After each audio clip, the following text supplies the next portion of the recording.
안녕하세요. 신창환 교수의 KNU 라이프 시작합니다.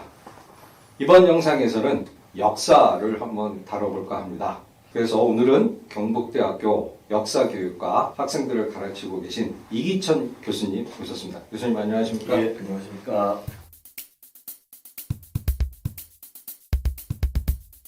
네, 이렇게 바쁘신데 저희 방송에 출연해 주셔서 감사드립니다. 간단하게 본인 소개 좀 부탁드리겠습니다. 2024년 3월에 처음 경북대학교 역사교육과에 부임하게 된 이기천입니다. 저는 서울대학교 교양사학과에서 학석 박사를 마쳤고요. 실제 전공은 구체적으로 당나라 군대를 공부하고 있습니다. 서울대 졸업하기 전에 북경대학교에서 한 2년 연수를 했고요. 2012년부터 다양한 학교에서 강의를 했었고 운이 좋게도 좋은 성과들을 좀 얻게 됐습니다. 예, 오늘 얘기가 재밌을 것 같습니다. 당나라 군대. 네.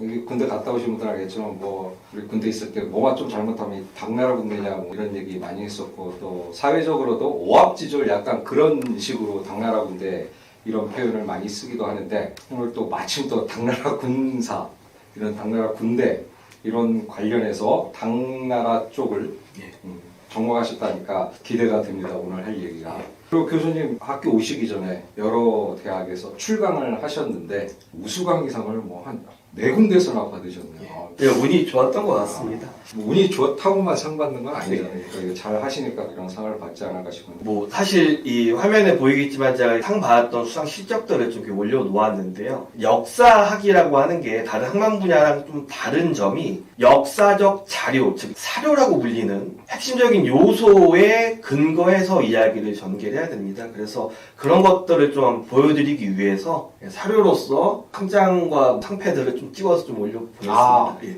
본인의 수상 실적이 하나의 사료다. 예. 그렇습니다. 중국 중세사를 전공하셨다가 아까 예. 얘기하신 걸 들었는데 그럼 중국 같은 경우는 시대별로 어디까지가 중국에선 고대, 어디 나라까지가 중세, 근대 이렇게 구분하는지. 사실 이 시대 구분이라고 하는 게 학파마다 조금 다르긴 합니다. 동경대학교를 중심으로 한 일명 도쿄학파 같은 경우에는 당나라까지를 고대로 보고 그 이후를 중세로 보는 입장이었는데 지금은 경도대학, 즉 교토대학을 중심으로 한 학계에 이제 남아 계신 연구자분들이 워낙 출중한 성과들을 좀 냈고 그 과정에서 우리가 한이라고 불리는 흔히 이제 한나라라고 부르는 시기까지를 고대로 보고요. 그 다음에 삼국시대로 유명한 위나라, 위부터 위진, 남북조, 수당 시대를 중세로 봅니다. 그 위에 송, 원, 명, 청을 근세라고 부르고요. 아편전쟁 이후로 이제 근대라고 시대 구분하는 게 뭐 우리나라도 지금 그런 체제로 되어 있고요. 중국 같은 경우에도 유명 대학들 예컨대 뭐 북경대학이나 청와대학 같은 경우에는 교토대학의 이 시대 구분법을 대체로 따르고 있는 추세입니다. 특히 동양사에서는 그런 고대, 중세, 근대 시대 구분이 좀 일본 학계에 좀 영향력이 좀 큰가 보네요. 지금 말씀 듣다 보니까. 이게 또 일본 학계라서 굳이 따라갔다라기보다는 역사적으로 좀 보자면 사실 중국 학계에서 중국사가 이제 본격적으로 정상궤도에 오는 건 개혁개혁 방식 이후입니다. 그러니까 우리로 치자면 이제 80년대 학번 이후 세대 분들이 철학문 사태 이후. 그 이후에 이제 교수가 되신 분들이 양성해 나가면서 지금 이제 중국에서 그렇다고 말씀입니다. 그러면서 이제 중국이 정상궤도에 좀 올랐다라고 한다면 일본 같은 경우에는 식민지를 건설하는 과정에서 예컨대 중국 같은 경우에 중국을 지배하기 위해서 중국을 단순하게 지배했던 게 아니라 중국의 역사, 문화 등에 대해서 상당히 학문적인 성과들이 축적이 되어 왔었습니다. 대략 일제시대라고 우리가 흔히 불리는 그 시기부터 상당히 많은 성과들이 축적이 돼서 실제로 전 세계를 통틀어서 보자면 일본 학계가 초기에 이제 근대적인 학문의 기초를 닦았다라고 봐도 크게 틀린 말은 아닌 것 같습니다. 네. 근데 이런 그 고대, 중세, 근대 구분이 또 서양하고 동양하고 또 좀 시기적 차이가 있죠. 중국 같은 경우는 근대가 이제 1840년 아편전쟁, 1840년 전에 난징조약, 그 다음에 청일전쟁으로 1894년 이렇게 이어지면서 이제 우리나라도 그때부터 이제 근대에 편입되기 시작한 거죠. 그러면 이제 서양에서 제가 알기로는 1770년대 이후 예. 뭐 산업혁명, 예. 또 시민혁명 이때부터 서양사에서는 근대로 예, 보죠. 그렇게 됐죠. 그러면 서양에서는 중세를 어디부터 어디까지 로마 제국 망한 예, 이후부터 로마 제국이 멸망한 이후부터 이제 흔히 이제 종교가 득세했던 시대를 그 서로마 제국이 망한 313년? 네, 그 즈음부터 해서 왜 이렇게 연도가 정확하게 나오는지 모르겠네. 기계적으로 암기한 건 아니고. 예, 네, 구체적으로 이제 전공한 분야에 대해서 조금 얘기를 나눠보도록 하겠습니다. 당나라에서 뭐 특히 뭐 어떤 분야를 전공하신 건가요? 당나라 군대라고 불리는 이제 군사사 쪽을 군사사. 위주로, 예, 음. 위주로 공부하고 있습니다. 아까도 서두에 잠깐 얘기했지만 정말 당나라 군대가 그렇게 형편없었네. 그건 아닙니다. 사실 당나라 군대라는 말은 음. 우리나라에만 있는 말입니다. 아. 예. 이 표현 자체가 잘못되었다라는 이야기를 좀 한번 드려야 될 것 표현 같은데요. 자체가 잘못됐다. 예, 일단 당나라라는 표현 자체가 좀 잘못됐거든요. 선생님 한번 생각을 해보세요. 우리 신라나라나 고구려 나라나 조선 나라란 말 쓰나요? 그렇게 쓰진 않죠. 고구려, 백제, 신라, 네. 조선 뭐 이렇게 얘기를 하지. 나라라는 말을 붙이진 않는데. 네. 근데 습관적으로 음. 뒤에 나라를 붙여요. 중국만. 아. 왜 그러느냐? 선생님 중국의 왕조 이름들을 한번 생각하시나 한번 위진남북조, 수, 당, 송, 원, 명, 청. 특징이 뭡니까? 다 한 글자네. 네, 한 글자입니다. 음. 한 글자 이름으로 되어 있거든요. 중국의 왕조는요. 근데 이게 우리는 습관이 우리나라는 두 글자 이상이지 않습니까? 두 글자 아니면 세 글자. 그러다 보니까 습관적으로 우리는 뒤에다 나라를 붙이는 경향들이 좀 있습니다. 그러면 그게 당군대 이렇게 해야 정확한 표현인 건가요? 당군대 아니면 당군 뭐 이래야 되고요. 예. 역사적 이유가 있는 건가요? 학술 논문으로 이게 정확하게 나오진 않았지만 분석을 해보면 중국의 중화 사상에 따르면 중화는 다 한 글자예요. 근데 이민족 같은 경우에는 두 글자 이상으로 다 구별을 합니다. 주변, 후금, 뭐 예, 걸 그런 식으로 두 글자 이상으로 부르게 됩니다.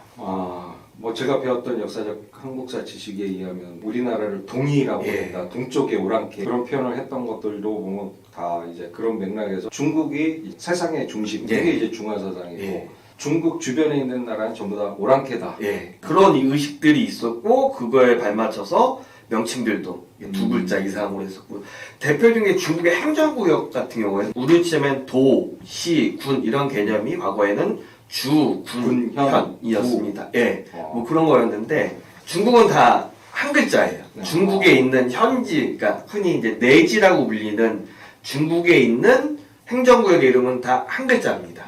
뭐 난주, 정주 뭐 이런 식으로 한 글자인데 이웃에 있던 나라를 멸망시키고 세운 바깥에 있는 행정구역들은 두 글자 이상이에요. 그걸로 치자면 뭐 웅진, 도독부, 웅진, 안동, 도보, 안동 이런 식으로 두 글자 이상으로 그 중화사상이 국가 이름이나 행정체계의 이름에도 그대로 반영되어 어느 정도 반영되어 있다고 생각합니다. 그런 표현을 이제 잘못된 건 알겠고 예. 그럼 당의 군대는 실제로 어땠습니까? 사실 당의 군대는 위세가 어마어마했습니다. 일단 자료화면 지금 나오고 있지만 돌궐이라고 하는 제국을 630년에 멸망을 시켜요. 근데 이 630년에 멸망을 시킨 돌궐 제국 같은 경우에 원래 552년에 건국이 된 이후에 그 규모가 어느 정도 되냐면 지금의 중국의 북부, 몽골, 러시아, 그다음에 서쪽으로 키르기스탄까지 굉장히 큰 영역을 다스렸고요. 심지어 당이 건국되기 직전인 후나라 말기와 당나라 초기에 보자면 지금 또 지도가 나오고 있는데 곽자나 양사도 같은 할거 세력들이 오히려 돌궐의 가안으로부터 책봉을 받습니다. 우리가 보통 책봉이라고 하면 중국의 황제가 주변국의 군주에게 내려주는 건데 역으로 중국에 있는 사람들이 돌궐로부터 책봉을 받는 상황이 발생하고요. 그만큼 돌궐이 강력했던 거죠. 강력했던 국가였고 예. 중국 지금의 본토에 있는 수당 교체기에 있어서는 상당히 세력이 약했고 예. 오히려 제후로 책봉을 받는 예. 재미난 게 지금 이렇게 지도에 밑줄 쳐져 있는 부분들은 신하라고 칭했던 사람들이거든요. 신하라고 하는 건 내가 지금 돌궐의 신하다라고 선언했던 게 굉장히 많은데 당 고조 이연도 돌궐에게 신하라고 칭했었습니다. 그런데 이제 630년에 당의 두 번째 왕제였던 당 태종 이세민이 이 돌궐 제국을 멸망을 시켜요. 그리고 나서 지금 또 자료화면이 나오는데 이 여러 번, 이 번이라고 하는 한자는 외국 혹은 주변국을 의미합니다. 여러 주변국에서 지금 돌고래라고 하는 유목 세계의 지배자였던 돌고래 가한이 없어지니까, 그래서 말하는 가한은 우리가 흔히 얘기하는 칸입니다. 칭기스칸의 칸처럼 가한인데, 이 가한이 없어졌으니까 새로운 가한으로 우리의 가한이 되어 주십시오 라고 당태종이 요청을 해요. 근데 당태종이 내가 지금 중국의 황제인데 내가 왜 지금 너희 유목민족의 가한이냐 라고 해서 사양을 하다가 어쩔 수 없이 이걸 승낙을 합니다. 그래서 천가한이라고 하는 명예로운 호칭을 받게 돼요. 천가한, 한의 천자를 썼는데 이게 탱그리 카간이라고 하는 용어를 한자로 옮긴 겁니다. 그러니까 가한 중에 가한이라고 하는 용어를 받을 정도로 강력해지고요. 그러니까 뭐 우리가 알고 있는 징기스칸 칸이 유목민들이 쓰는 왕이라는 뜻인가요? 사실 그 표현을 좀 우리가 한번 짚고 넘어가야 되는데, 중국의 군주를 왕이라고 잘못 부를 때가 좀 황제라고 있는데 보통 황제라고 해야 되고요.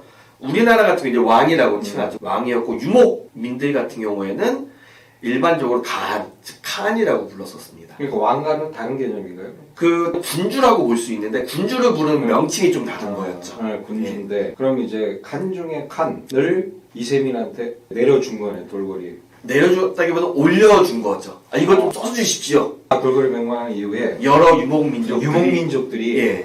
돌고래 이렇게 복속돼 있던 여러 유목민족들이 이제 수화에서 당으로 완전히 교체되면서 예. 당나라가 중국 본토뿐만 아니라 이웃 국가까지 권력을 확대하면서 주변에 있던 그 부족들이 칸 중에 칸이 돼 주십시오. 예, 이렇게 라고 해서 그 허락을 해줍니다. 네. 당태종이 천간이라는 표현을 쓰게 되는데, 이게 이제 갖는 의미가 좀 중요합니다. 왜냐하면 당이라고 한 나라가 국제전을 펼칠 때 단순히 당나라 군대만 가지고서 전쟁에 나가는 게 아니에요.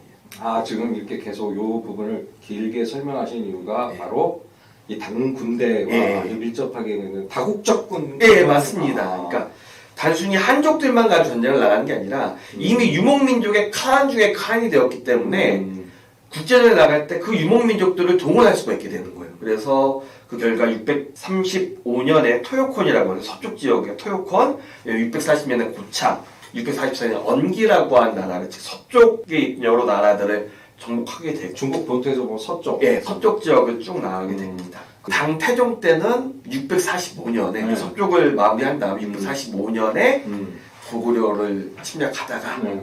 안시성에서 크게 한번 당하죠. 예. 그 영화로도 나왔던 안시성. 예, 안시성입니다. 거기 보면 애꾸가 네, 애꾸가 되는데 되죠. 그게 사실인가요? 그 부분도 이제 설명을 드린 게, 우리가 이제 당나라 군대라고 이렇게 강력했던 당나라 군대를 왜 오합지졸로 생각했을까? 요즘 표현으로 정신승리라고 볼 수 있는 부분입니다. 대표적인 이제 지금 말씀하셨던 안시성인데요. 645년에 당태종이 양만춘. 사실 이 양만춘이라는 인물이 실존하는지도 그거 지금 확실치 네, 확실치 않아요. 네. 고증이 확실히 안 돼 있군요. 일단 양만춘이라는 이름이 등장하는가? 아. 라는 문제를 우리가 한번 따져봐야 되는데, 어찌 되었든 안시성투에서 우리가 알고 있다시피 당태종이 화살을 맞고서 애꾼이 냈다라고 알고 있지 않습니까? 드라마 상상을 해보세요. 제가 여기서 선생님 화살로 쏴요. 눈이 애꾼이 되면 화살이 눈에만 딱 멈출까요? 딱 눈에만 꽂힐 수도 있지 않을까요? 보통은 더 들어가죠. 그런가요? 안 맞아봐서 모르겠는데. 예. 근데 안시성투에서 645년에 패배를 해요, 당이. 그리고 나서 만약에 이제 애꾼이 되었다라고 하면 바로 죽거나 아니면 당했다라고 한 기록이 남아 있어야 될 텐데, 중국 기록에 그게 남아 있잖아요. 그럼 여기서 중국의 입장에서는 부끄러운 역사니까 네. 당시에 그걸 기록하지 않았을 수도 있지 않았을까? 맞죠, 예. 그럴 가능성도 있지만 삼국 사기나 삼국 유사처럼 우리나라 역사서에도 그 기록은 없습니다. 그래요? 예. 그럼 어디서 그 얘기가 나온 거예요? 그게 고려 말 조선 초에 있었던 이색이라는 분의 이색 그 성리학자. 예, 맞습니다. 정관음이라고 하는 시에서 처음 등장합니다. 즉 역사적인 사건이 발생한 지 700년 후에 문학작품에 있었던 걸 근거로 해서 그게 사실이다라고 이야기하는 것 자체가 조금 문제가 있는 거죠. 근데 그럼에도 불구하고 우리가 저 대단했던 당나라 군대를 무찔러냈다 라고 하는 그러면서 이제 정신승리. 예. 그러면서 약간 예. 이제 당 군대를 예. 폄하하는 좀 그런 부분이 부분들이 있죠. 있는 거다. 그런 측면도 있고, 하나 더 좀 말씀을 드릴 부분이, 우리가 당이라고 하는 표현이 중국의 대명사처럼 쓰일 때가 있습니다. 우리가 이제 한이나 당이나 청이나 이런 나라들이 좀 규모가 크고 전성기를 구가했던 나라들 아닙니까? 그래서 보통 우리가 중국 민족을 한족이라고 부른다든지 네. 아니면 염상섭의 3대에도 나왔던 이야기인데 청요리 먹으러 가자 뭐 이런 표현. 그러니까 지금 우리가 중국 음식점들은 과거에 청요리라고도 불렀습니다. 네. 청이 일종의 중국의 대명사였기 때문에 당 같은 경우에도 그 화교들이 있는 차이나타운을 당인가라고 부릅니다. 당나라 사람들이 사는 거리들 뭐 이런 표현처럼 대명사처럼 쓰여요. 그러면 왜 당나라 군대라는 말이 또 나왔을까? 이